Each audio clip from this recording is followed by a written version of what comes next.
It's June 28th, 2025. I'm here in Fort Myers Beach, and I forgot my glasses, of course. I forgot something, but everything else I remembered. I was pumping up my tires this morning, so I got a nice 65 PSI in them, and it feels really good riding on that. Of course, I forgot my glasses. Terrible, but anyway. Hopefully there's not that much wind or blowing sand, and I only put a little bit of sunblock on my face, hoping that, well, without glasses, the wind is going to blow the perspiration right into my eyes. So we'll see what happens. Anyway,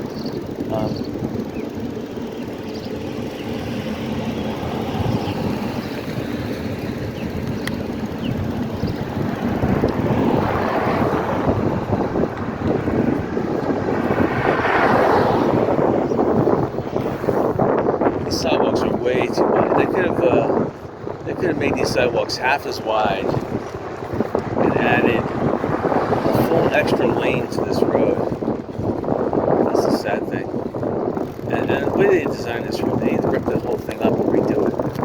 So I think that's Fort Myers Beach. That's the way this road should be designed. The arc is in the middle of the road. The arcs upwards, and the drains off the road. And the road is higher than surrounding land, so it won't flood. This is designed to make it into a canal, so that when it rains, it's impassable, and that sand clutters the drains anyway up in the middle. It's just a horrible design. Whoever the contractor was should actually pay back all the money they got designing this road. And the people in the town council of Lee County, the ones that designed this road, I'm not sure if it was Fort Myers Beach or Lee County, but they should give up all their salary and be thrown in jail. That's horrible. So the library supposedly is open because the doors are open. I saw somebody walk in, but nobody's in there. I see one car. It's ridiculous. Should be a casino. Should be my casino. Let me just walk in there. Park close enough. Hey, parked at the Bay Oaks. That's like for free. So, I mean, if you do walk in the library, there are a little bit of right of way you can park. Look at this little area right here. You could squeeze in here, but not that many people would do that. So anyway, there's a little cloud layer that's helping out. I wasn't going to put any sunblock on, but I see that the cloud layer is ending and the sun is going to peek its nose. If the cloud layer were to stay, then I wouldn't need any sunblock on at all. But I just put a light coating on just for the heck of it. Let's see. It's not that hazy. Going to the west where I am, going towards Sanibel, it's pretty clear. But going to the east, I mean, it's really hazy and stuff. So you can see where the humidity is. And that's all moving to the east. It's kind of weird. So there was some really freaky weather last night. It was raining hard, and then it was hardly raining. It was raining, but it wasn't raining at all. Friday was really freaky. Oh, wow, I love that. See a full lake. I didn't even check the tides. So it looks like a mid-tide because it's definitely not high tide. And the tide is low, exposing this nice beach the bicycle on. This is sweet. I like it. On a beach like this, I'll be done biking in about 45 minutes. So there is a sandbar. It's about 10 to 15 yards offshore here. And there's like 3 pelicans there.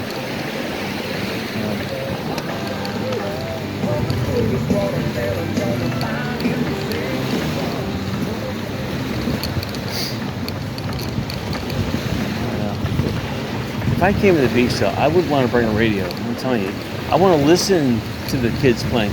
I want to listen to the seagulls, listen to the surf. I don't want to listen to a radio station. Golly. Anyway, that's other people that want to do that. So this area of beach is really nice. I kind of want to go over here a little bit. Check this out. A little more seashells over here, but the beach is a little more compact. I'm trying to follow this tire back. See, the tire right here, this would crunch all the seashells. So any sharp seashell would have been crunched. I like how this area is somewhat devoid of seashells too.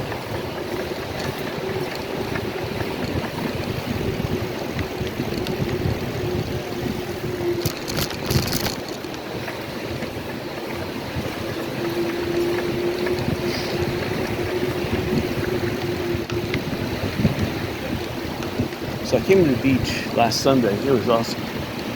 May do that again this weekend.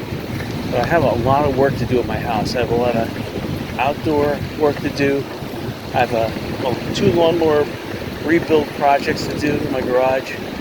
Not really in my garage, but they're parked in my garage. Wait, I'm going to do them right now.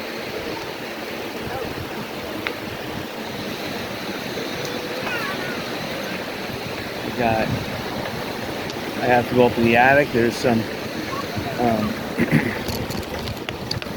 rafters I have to cut and move some of the joist supports up there, so I can get up in the attic real easy instead of crawling through like little cavities that are just incredibly small to crawl through. I hate doing that. I want to be able to, when I go up in the attic, I want to be able to move fast. Even though I have to crawl, I want to be able to crawl fast without having to step through a real tight, narrow passageway. Especially when you're wearing like headgear or you're wearing knee pads, and then the knee pads get caught in some of these rafter joists they're sticking out. Wow, hate that. So I'm going to cut that and make it real tight. I'm going to put new wood up there, and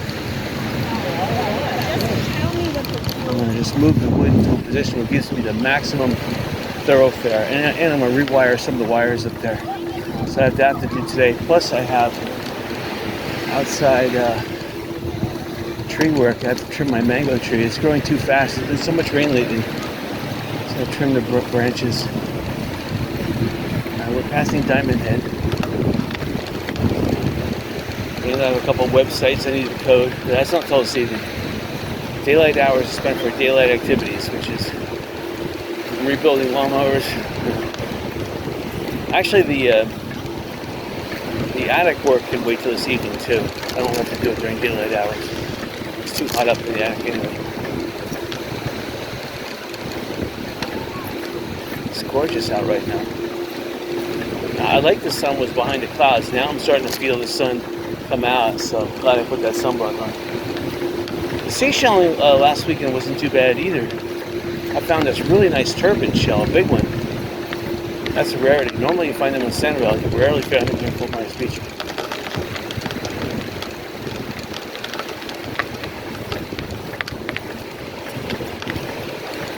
So it's close to 11 a.m. I would say the tide is about, it's not low tide, but it's closer to low than high, let's put it that way.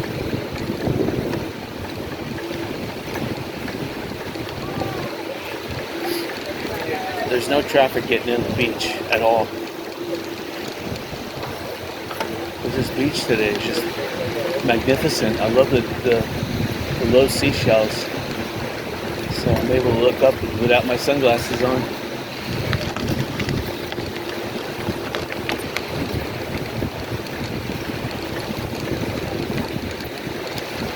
And the interesting thing is that this sandbar has followed me the entire length.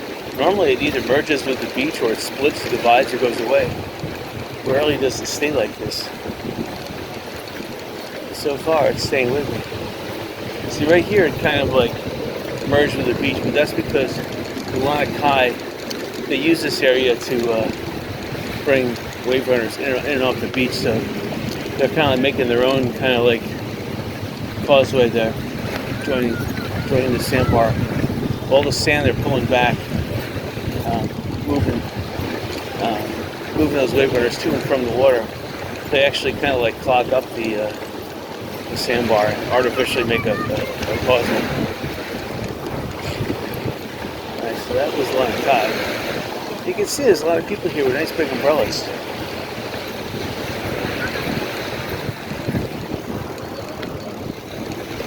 So this is Margaritaville, and it's kind of crowded here. This is the paid parking between Lanakai and Margaritaville.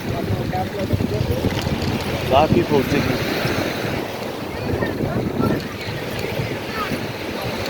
It's a large family. That guy said 5 children. Wow. More power to him.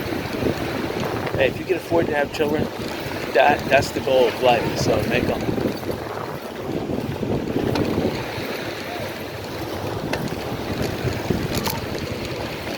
That's where you can take a victory lap. The more children you have, the more victory laps you can take. So here's Margaritaville.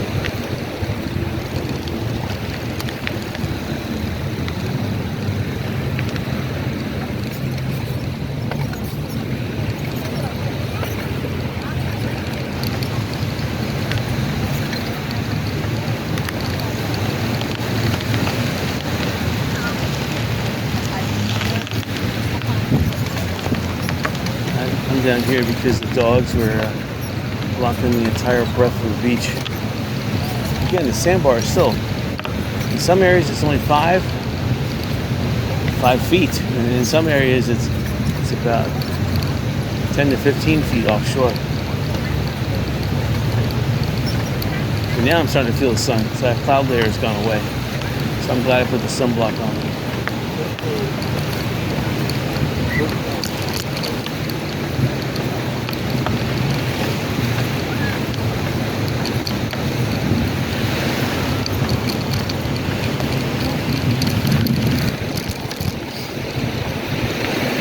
Some people just bought a real expensive house next to me. When I say real expensive, it was actually really cheap comparatively to if they fix it up, they might be able to flip it for double.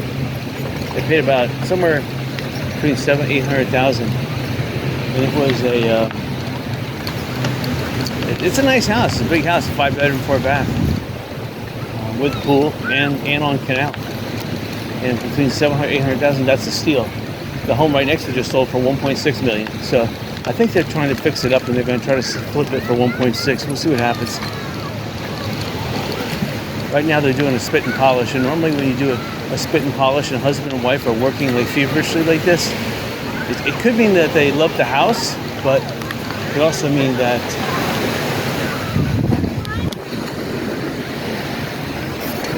they're ready to get flipping. Now, if you're going to flip the house, they better flip it fast because hurricane season theoretically has just begun. So a lot of insurance companies are not going to insure homes like this during hurricane season for whatever reason. It's kind of silly, but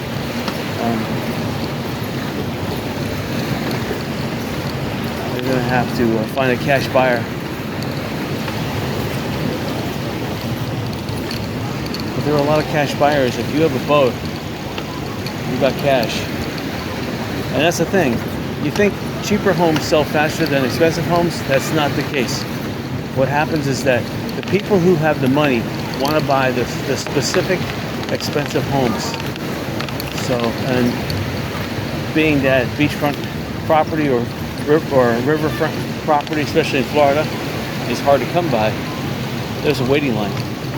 You can buy property anywhere in Florida, but that's cheap and it doesn't have the value or the attraction. Expensive property, however, has, let's face it, there's so many doctors, lawyers, rich contractors living in Florida. They got the money, and 1.2 to 2 point something million dollars, they could easily swallow that, no problem. Above 2 million, they could finance it. Below 2 million, then they start wondering why it's below 2 million. Like there's some kind of affliction with it. A lot of people like turnkey, and a lot of the homes after the hurricane were completely remodeled, so they're almost turnkey. Some of these homes have gone. Let's face it, it hasn't flooded since, Hurricane Helene and Hurricane Milton, two within 10 days of each other last year. That was sad. They were only a foot lower than Hurricane Ian, and they caused just as much damage. But there really hasn't been, before Hurricane Ian, you have to go all the way back to Hurricane Donna when there was a flood. And that's 1960, and 99% of the homes were not even here back then. And I heard that the storm surge was between 12 and 15 feet at Fort Myers Beach. And everything at Fort Myers Beach was completely wiped out except the gas station's bathrooms. I know that because there was a gas station on Fort Myers Beach and it was made out of concrete. It was still wiped out, but the concrete bathrooms survived. So that means the waves had to have been somewhere between 7+ feet on top of a 12-foot storm surge. That's, again, we're not going to go down to Big Shell. Just, all these umbrellas in front of Best Western Plus. Best Western Plus, again, that's the best place to, the best hotel, has the most ideal parking. There's never any traffic on this side of Fort Myers Beach. So even during the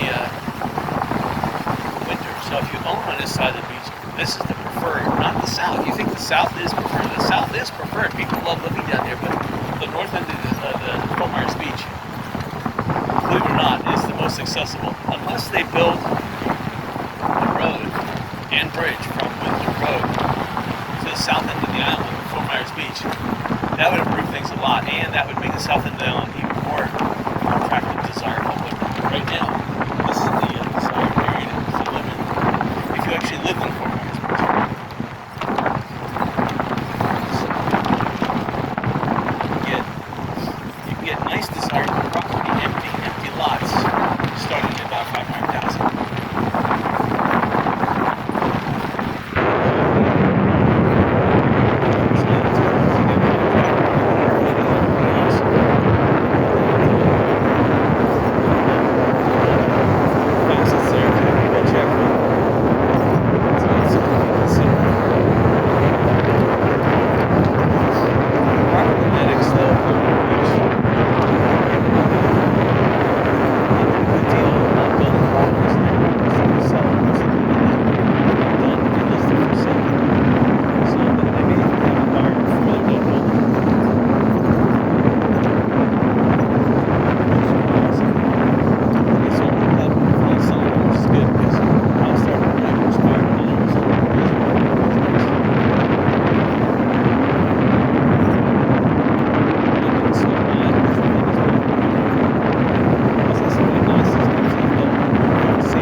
Last weekend was excellent water. You can see that the water is pretty good today too.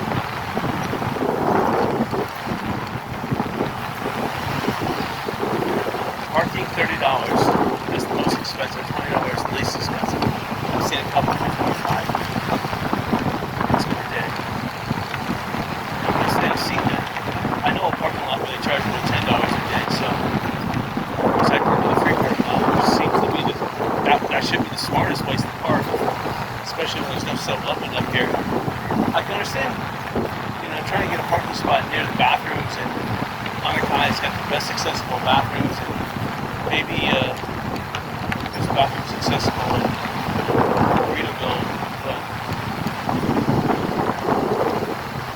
there's no 7-Eleven. If you don't need a bathroom, why spend that $30? $30 could be two people's lunch meals. Yeah, that would be smart. Or it could be a full week's worth of groceries. That's all it costs me and all these. I think I spent like $28 and I got a ton of excellence. I don't buy any junk food. I buy mostly fruits and vegetables, meat. I don't buy any drinks because I have a mango tree. I make mango juice, mango drink. Just boil the mango for about 20 minutes in a big pot. First you slice it up, little slivers, boil it. It makes an excellent drink. I usually put a little sliver of mango in there to ferment too over time. It comes out even sweeter. It's awesome. I don't need to buy the drinks.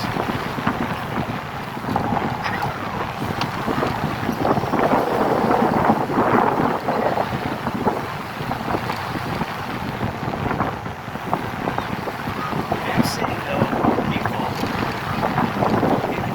going in the water this week than last week.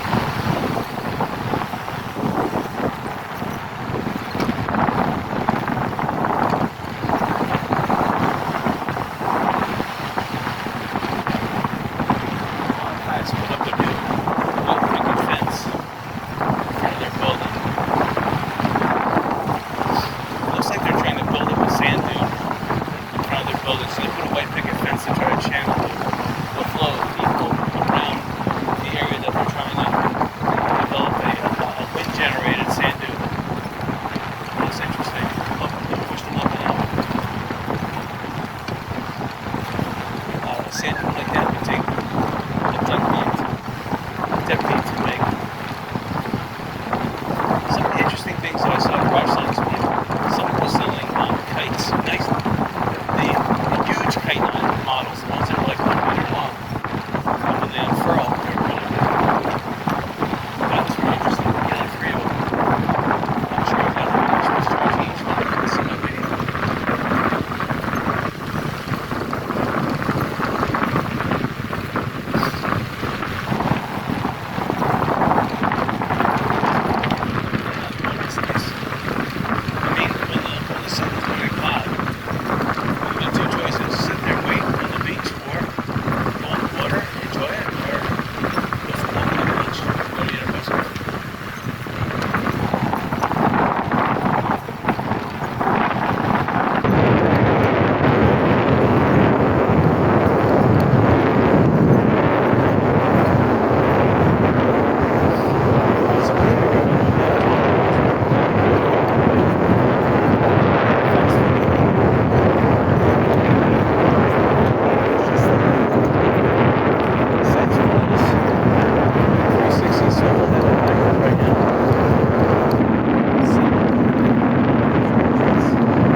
see a second one.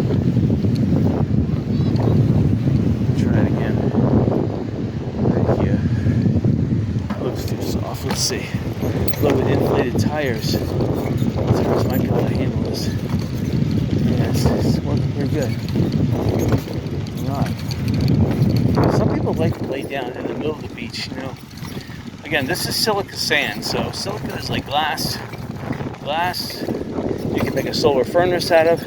if you're in the middle of the beach, I don't, I've analyzed this already, and it's true. The middle of the beach is 10 to 20 degrees hotter than the periphery or near the water. So it's not, if it's 94 out, it could be 114 in the middle of the beach. Obviously not at night, and obviously not in the morning or in the afternoon, but in the middle of the day, you get the solar oven effect. And if you don't have an umbrella, you're going to be exposed to that heat. That could dry you out. I mean, that could cause a sunstroke. So you just got to be careful. Obviously, nobody is there. You get a nice peaceful area in the middle of the beach like that, but you got to be cognizant that all that white sand, white reflects light, and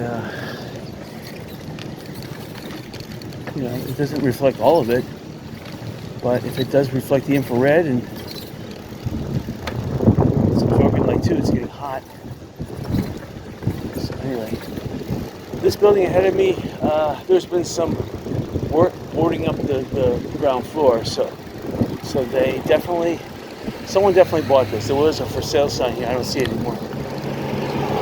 And they put a fresh coat of paint on the ground floor too. Now this Sun and Fun over to the right, they had to get rid of their big trailers, so I put a little tiny fence in there. It's kind of sad. Fort Myers Beach is becoming antagonistic to the property owners. There's nothing the property owners can do. It's just communism. With Fort Myers Beach, there's this arrogant and just anti-citizen. You should be able to withdraw from the Fort Myers Beach town, just become your own incorporated area, but they won't allow that. They'd stick the police on you. They'd burn your business down. That's what the criminals of this town is. Otherwise, you see, most of this property here would have already been developed if there wasn't rules and regulations to stop development. I mean, this is prime property here, and people understand that there's a flood, but you shouldn't require people to build up above 12 feet. And you can't require them to use certain types of concrete and let them do what they do best, which is build something and generate income. Their efforts will eventually cause things to improve and develop. I mean, that's what happens when businesses grow. They improve the local environment. They improve their own business. They improve the area around them. They'll spend money on fixed income. On fixed access. I don't think this guy can see me. Oh, he sees me. Oh, thank you.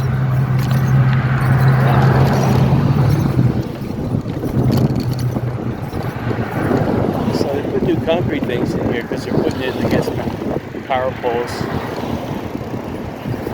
which is interesting. I guess Hurricane Ian took down a lot of the wooden poles that they had. They had concrete poles that were here too, and it looks like Hurricane Ian took them down too.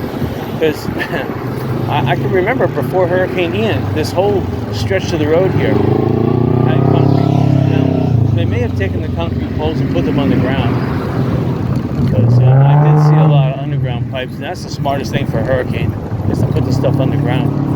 But this, I just realized that if you watch a hurricane video, there's tons of concrete towers, but what happens is that the water level goes up 20 feet, and then you have these floating houses that are bumping into the power lines and ripping them down, because a 7-9 foot tidal wave with about 100 following it have the force of a locomotive. So we have a locomotive hitting a power line. Guess which one wins? And it's not the power line. They're off.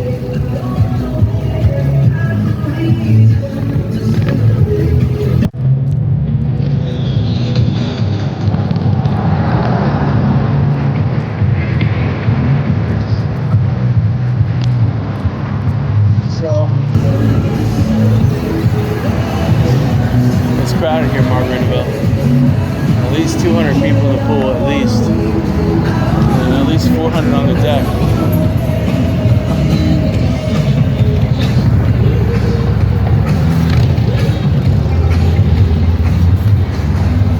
5 o'clock somewhere bar.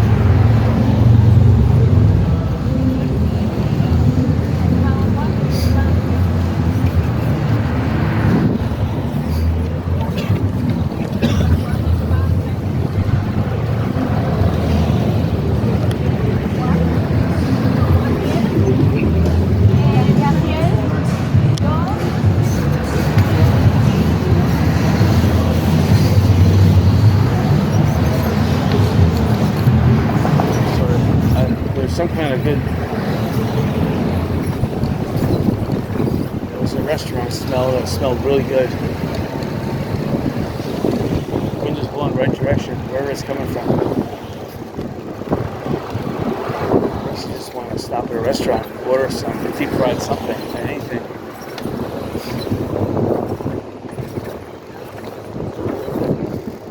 It smells like chicken tenders deep fried.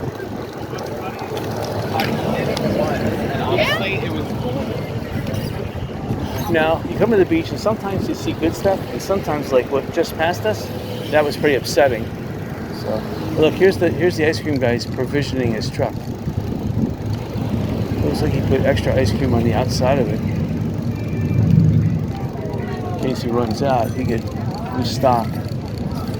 Stock his little tiny coolers. Coolers probably filled to the rim. And I wouldn't put ice in there. I would put like frozen nitrogen or something.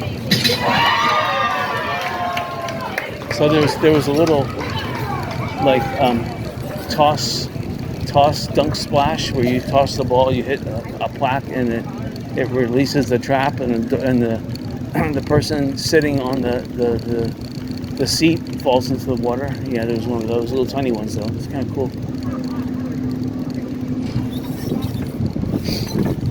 Ice cream stores make the most money here. Least amount of effort, most amount of money. So if you want to open up a business, which,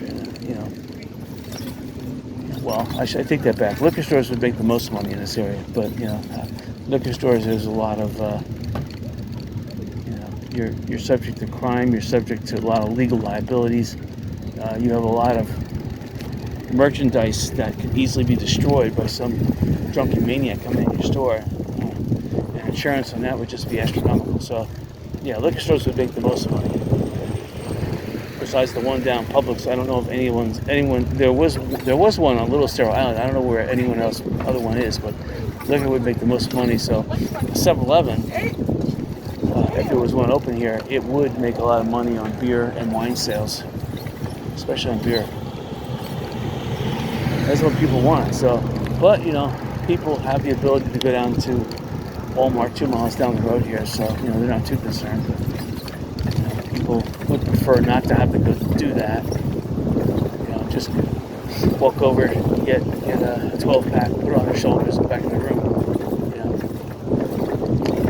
People know that. People go to Walmart before they come here, and they buy groceries, but those groceries run out in a day or two, and they don't want to lose their parking spot where they parked in the resort. Not everybody parks at Best Western Plus, which has excellent parking where it doesn't matter, but they want to just walk over to 7-Eleven. There's no more 7-Elevens. If Wawa was smart, Wawa should open up a store here. Even if you have to open one up 15 feet above mean high tide, it's still worth it. It's still worth it. Because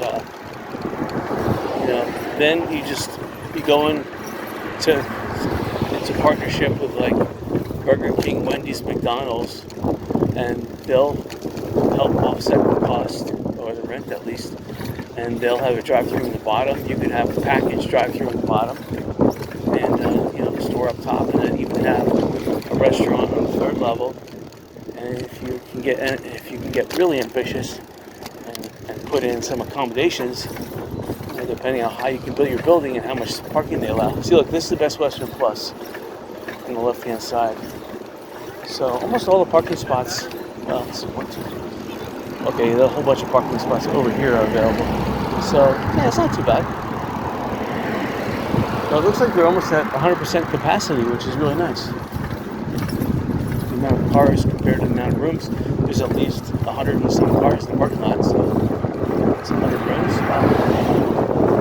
That's good. All this real estate here. This building here hasn't even been opened on the left-hand side. If you could buy the entire building, you'd make out. You could make an offer to the homeowners association and say, look, and the sad thing about it is that the person who's chairman, who is the homeowners association president, he makes the decision for everyone. So he can say yes, and he could actually say, okay, my home normally, let's say $1 million. Okay, I'll sell for $3 million. Everyone else will get $1 million, and then I go. So that's the benefit of being president of the homeowners association. After a major disaster, you have the reins. You can tell everyone else to go fly a kite, right? You get a nice payout, and everyone else gets the shaft. So here's this little green building. There's a hotel called 26 Latitude, or Latitude 26. They should buy this. This fits in perfectly with their theme, Latitude 26. This is probably Latitude 26 right here. This place, the people, they're just slowly modifying like 1 or 2 condos at a time. It looks like people are living in there. They're going so slow. Man, taxes alone are killing them. Maybe their land is worth a lot. If they fix it up, it'll be worth $10 to $20 million again, maybe a little bit more. Hopefully their tax bill is really low. That's all I can say. And hopefully they're renting out enough rooms if they're allowed to. Who knows? But so anyway, we're just going to go down to Bobwitch Point. Just because I haven't been down here. You see, there's still a lot of open space. So the property manager is advertising some land for sale. Maybe you buy the land and then you contract with them to build a building on it, and then you pay them again for the building.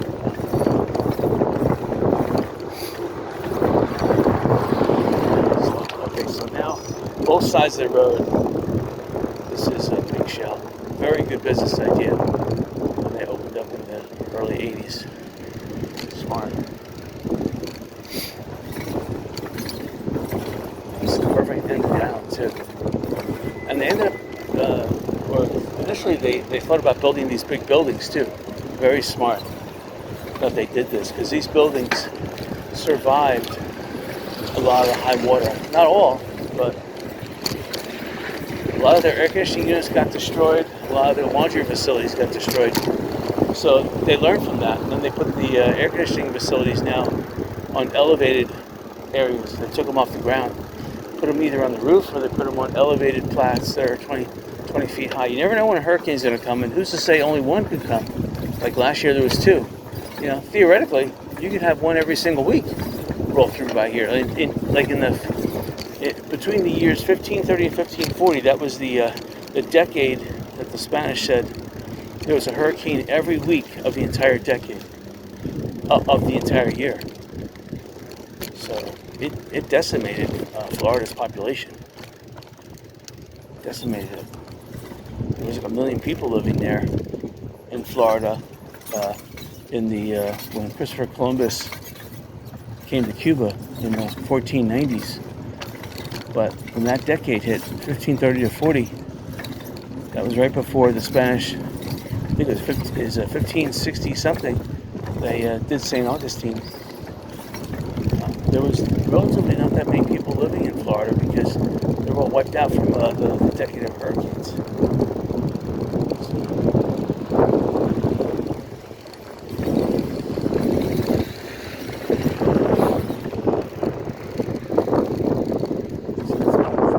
The pirate ship is just offshore. It's heading out.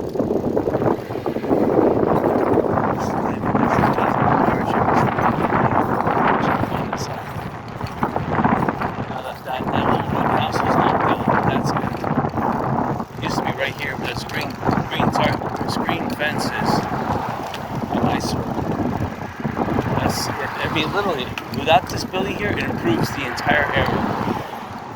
Raises property value significantly.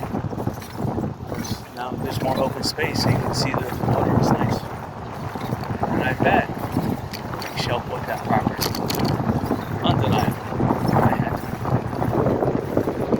Although it is surrounded with a fence, which means there could be a open construction permit. So maybe even the property medic may have bought it, because they're pretty good on that.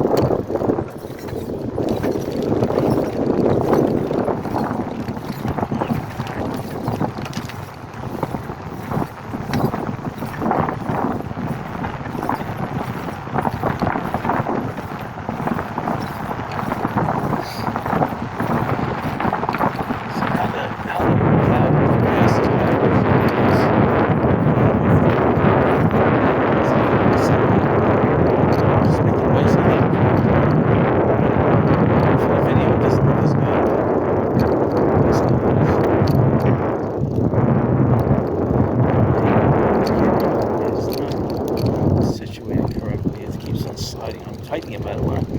Last time I over-tightened this camera, it broke. I had like one finger while I was bicycling the entire trip. I was in Santa Fe. It was terrible. Same thing.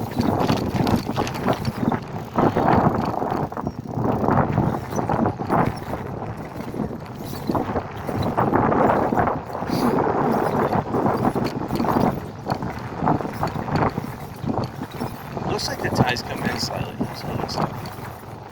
At the back bay, I'm trying to look and see where the flow of water is. Is it going out to sea, or is it coming in? Looks like it's slowly coming in. It also could be in between tides. It's still, it's not placid, but it's pretty motionless.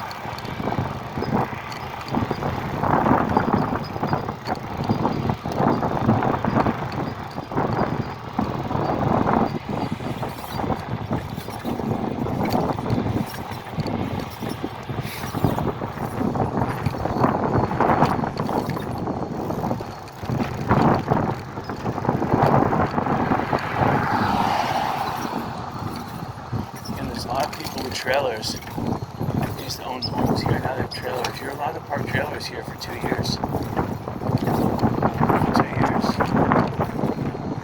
And everyone in Fort Myers used to get together and vote the town out. Once you get a corporate in there, it's like cancer. They don't help the people anymore. They help themselves. They rob from the people. They don't really help anything. See here that there are power lines in this area that are above ground. This is what it was like I'm glad they got rid of the above ground power lines, for one. So that's the break for hurricane. If someone's trapped in the water's elevated, there are live power lines, because they can turn the power lines off. Let's face it, there's live power lines during a hurricane. You touch one by accident, wow. So it's just smart.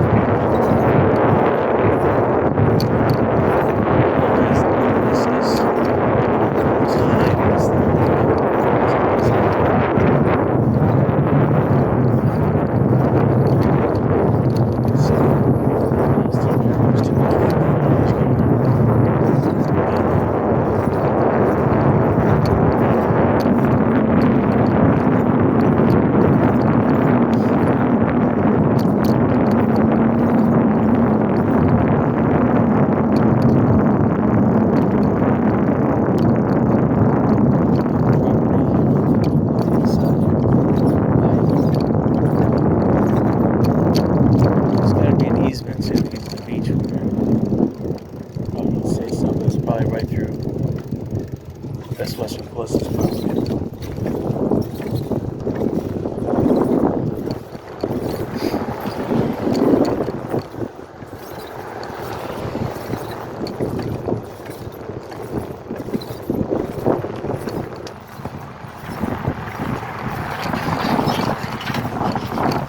This video is going to be a little shorter than normal. Go back down second. Mix it up a little bit. I think we're just going to make a straight shot.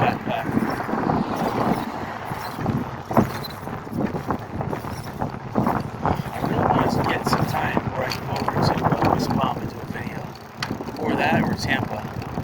I've been to Miami Beach, but Miami Beach, there's just too many people. You can't really bicycle on the beach there. In fact, you bicycle on the beach at West Palm Beach. That beach is coarse sand and has a high slope on the beach. And there's coral, tons of it offshore that would puncture a bicycle tire quickly. That's a problem in that area. Tampa, bicycling would be around the university. I'm interested to do a university video where I can bicycle around USF's campus. The nice thing about universities is that there's a lot of bike trail. Well, not really bike trails. They're just sidewalks, but you have a camera, you have a bicycle. Why not? You go down the bike trail on the sidewalk and video. So that's my alma mater. So it's kind of nice to see what's changed since then.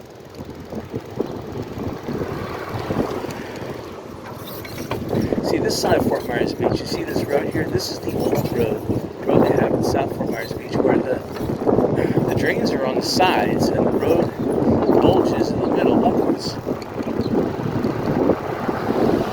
So the water sloped off the road. So both sand and water sloped off the road. So during a heavy downpour, which we have a lot of in the summertime, cars are not as obstructed. Whereas if you go anywhere else, just in front of Lanakai, you're going to run across the crummy designed road where the road is like breaking apart. You have these big cavernous, ditches in the road everywhere, and the manholes and everything else that's protruding from the road, you have to try to avoid. It's just horrible.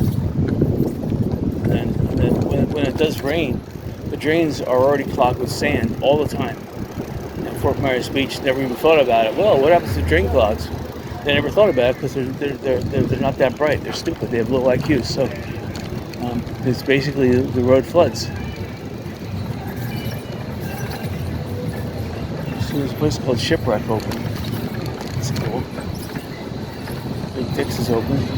Salty Seaman. The surf shop. And there's this place. I wasn't going to come down this road. What am I doing going down here? Anyway, I'm going to turn here.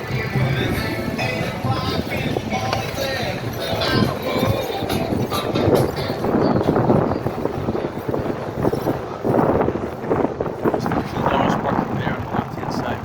Behind me, on the other side, old St. Rose Boulevard, it's only 10 hours an hour. 10 hours a day, excuse me.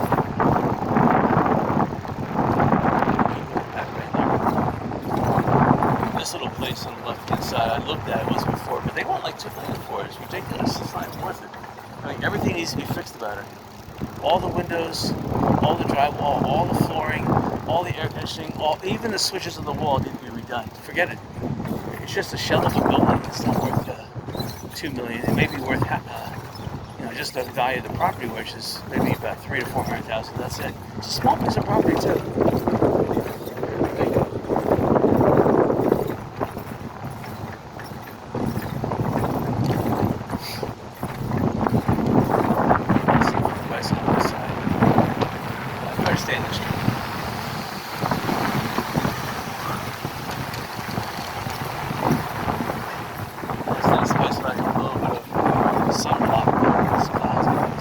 This is how it looked this morning at around 10 o'clock before I came to the beach. So, it's beautiful. Because when you have a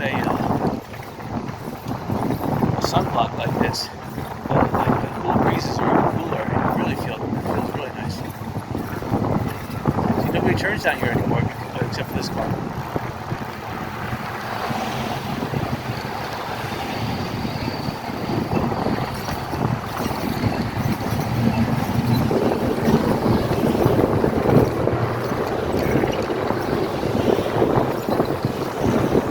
$7.9 million for this surf club. I'm glad they've at least boarded it up so bumps can't go in there. Although it looks like the bottom boards you can push out, bumps can still climb in there. Fort Myers Beach used to have a lot of bums. They used to live under the Fort Myers Beach Bridge. One been about 50 bums living over there. Now, there are bums on the other side, on Little Cerro Island. There's a bum camp out there, but those are for people that are displaced who lost their mobile homes. So, bums got knocked out, but then people lost their homes. They got displaced, and now they're the people living in cardboard tents and plastic bag tents underneath the bridge in Little Cerro Sand. So I don't like to see that. But the problem with that type of area, it breeds crime and drugs. People want drugs to get by, and people are stealing from each other to buy the drugs back. So.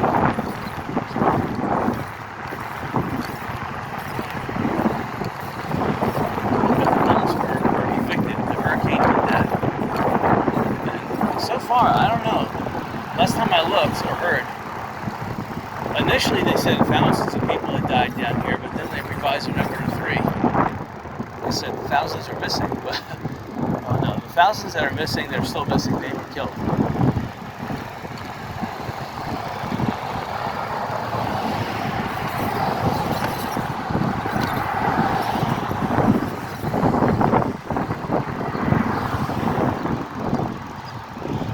So they got rid of all the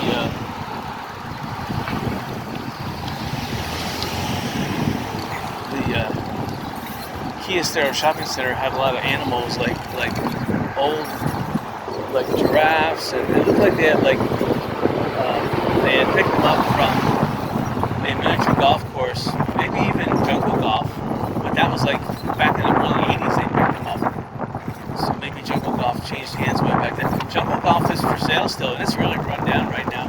It's not open. It got hit with a hurricane too. So it's sad. If I was an investor, miniature golf is such a big hit. I mean, look at Pop Stroke. That's such a big hit.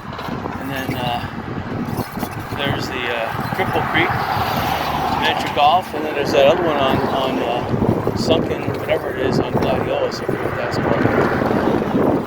Miniature golf is very popular. If I was someone, I would pick it up for an investment of good money, because it's sitting on some nice piece of real estate. And think about miniature golf. There's a lot more you can do with it. Like Pop Stroke, you're allowed to drink and play golf. Miniature golf, people love doing that.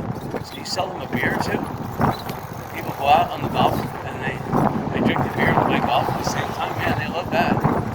So you can do that with jungle golf. So of course, not really inviting families anymore. That would not pay big bucks.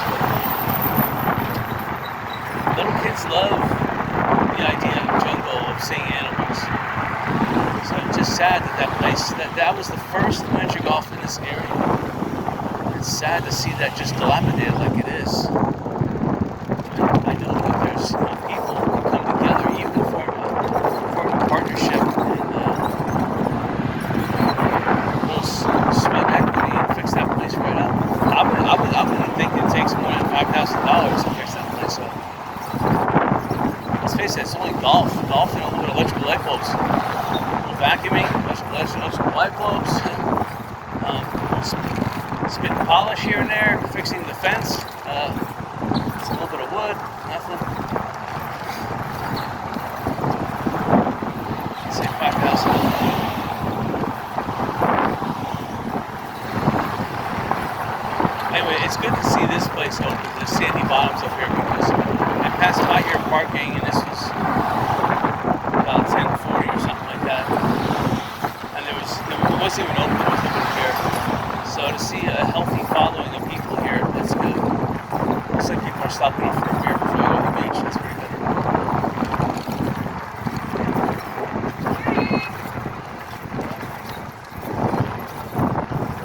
Now I'm looking at one of their open doors. They are fixing the inside really nice. So it's going to be a nice dinner restaurant. So let's see, they have all this parking on the inside. This is what sets them up the competition. You have parking and it's free. Whoa. Fort Myers Beach, you're going to attract people. Because right now, I'm trying to think if there's any sit-down restaurant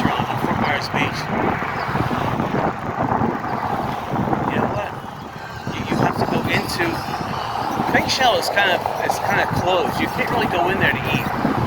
These places like Mom's Home Cooking and stuff like that, people don't know if there's parking, you know.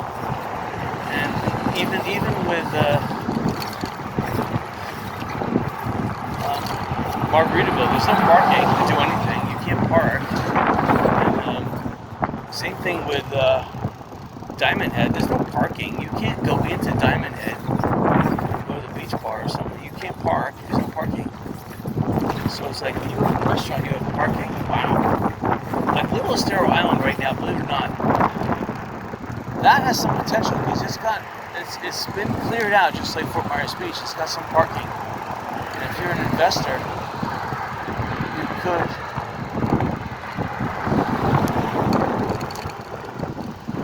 thank you. I didn't know if he was gonna go or not. He was like crawling and his wife was like looking like she was confused. And I was standing up on my bicycle, wanted to see an expression like either go or wave me through. I didn't see anything. I slowly got in front of them and too late. This place, Beach Shell Inn, this would be a good candidate too if I could offer this to Latitude 26s. They seem to be the expanding hotel chain. And it looks like they're starting to put up. I'm getting it wrong. A lot of places are still. I see some new, like this back cavity here. There's new windows and doors. That's it.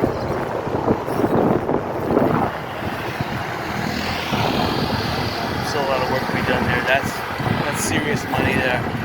You have to have a serious bank account to tackle that one. I think the miniature golf would be a better investment. You might not earn as much, but you offer 2 for 1, 2 games for 1. You will get people beyond belief wanting to play miniature golf. You know, and that's what takes a little gimmick like that doesn't really cost you anything. You just word of mouth 2 for 1. Put a sign in the front of San Carlos Boulevard and say 2 for 1. Bingo. Your business is back of making money again. Anyway, I hope you guys enjoyed this. Next weekend, I'm not sure, but usually it will be on Saturday here, but maybe Sunday.